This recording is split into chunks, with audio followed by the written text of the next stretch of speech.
What payment are you looking for? That question, it sounds harmless. It's standard training across the industry. I've asked it thousands of times myself. Here's what almost nobody tells you. The second you answer that question, you've handed the dealer the wheel. Not because they're being sneaky, because they know the exact number to build the whole deal around instead of talking about the actual price of the car. I had a customer open up at $350 a month on a Tacoma, no higher than 400 max.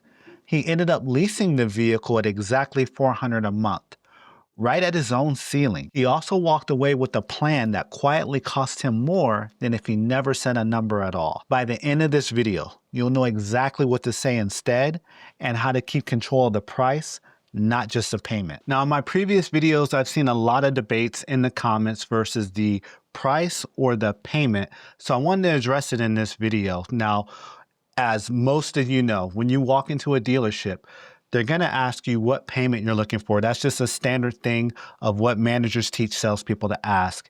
And it's something that I've asked a thousand times. But here's what I can tell you. I stopped asking that question because one thing I would find out is a lot of times I'd ask somebody that question. Now they're going to tell me 200, 250, 300 on a very expensive car. And now it's creating a cap between me and the customer as we're working out the deal. They're really expecting to be at that payment when they know that's not realistic and we can't get there. So instead of me always asking people as they, come on the lot and what they're looking for, what payment they're looking for, I just took that out of my vocabulary. And I started focusing on what is it you're looking for, how you're going to use it, what's important to you versus what do you need versus what do you want? Do you have to have the big sunroof, or do you need, heated seats? Do you need the rims? Do you need leather? That type of stuff. And what I found out is, if you find people the car that works best for them, then the payment's going to work itself out as you work the deal and negotiate.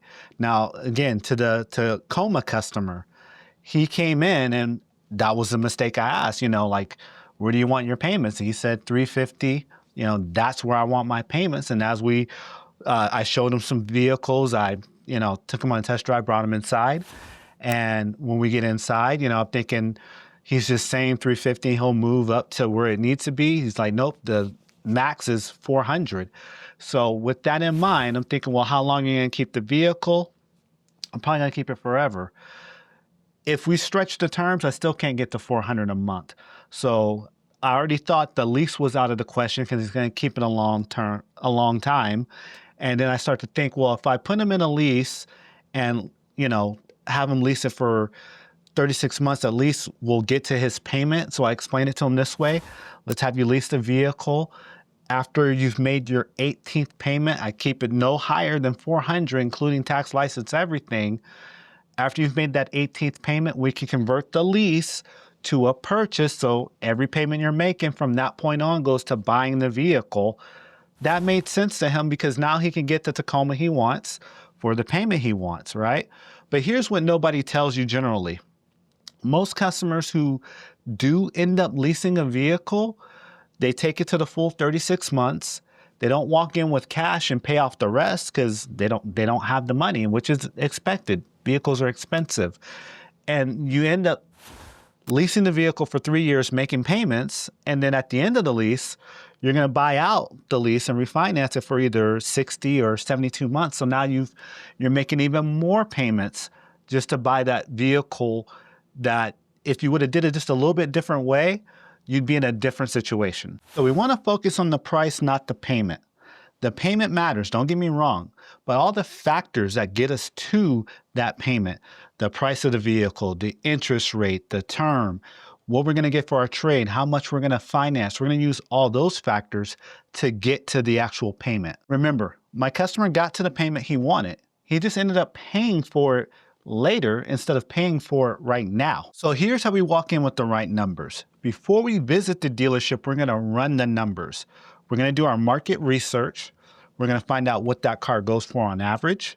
We're going to look at what incentives are available, what interest rate we think we qualify for. We're going to look at the dealer's interest rates they have available versus your own bank or credit union and use that rate and look at the term for that. So for this, I'm going to open up a calculator app for car loans. I'm going to leave a link in the description.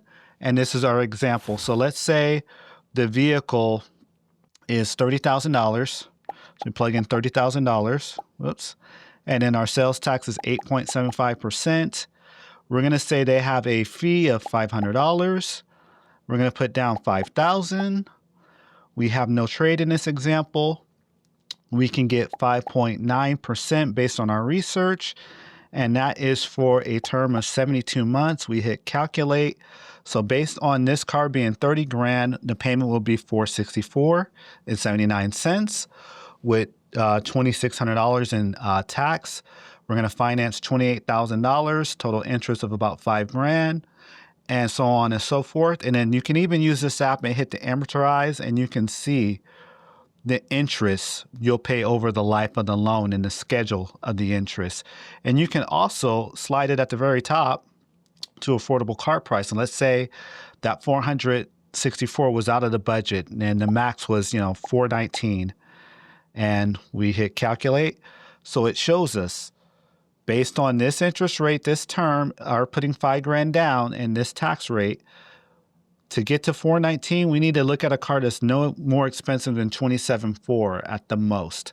So that's how you walk in knowing exactly where you're going to be at in the deal before you start talking about the payment with the salesman. That's why we lead with the price first and not the payment. Here's a mistake I don't want you to make. I don't want you to walk into the dealership, look at a $30,000 car and say, you know what, my budget's $350 a month and I want to be at $350 for no longer than 5 years, 60 months, and say, well, if you can't do it, you can't do it.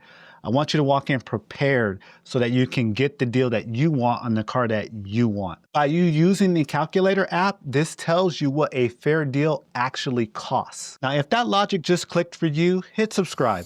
I break down deals like this every week. So now that you've done the math, here's what that should sound like when you're at the dealership. The salesperson is going to ask you, where are you trying to keep the payment? Your response is going to be, help me find the right car and let's work on the price. That's exactly what you're leading with. It's not that you don't want to talk about the payment. You're just not going to lead with the payment. You're going to lead with the price. Remember, you've already done the market research. You've calculated the numbers.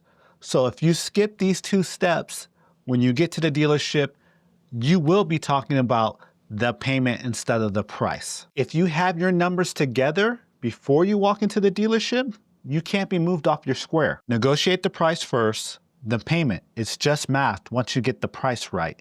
Now, if you want the 7 insider secrets that dealers really don't want you to know, grab the free guide.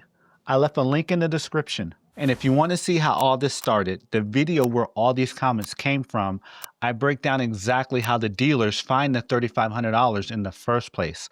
Watch that video next.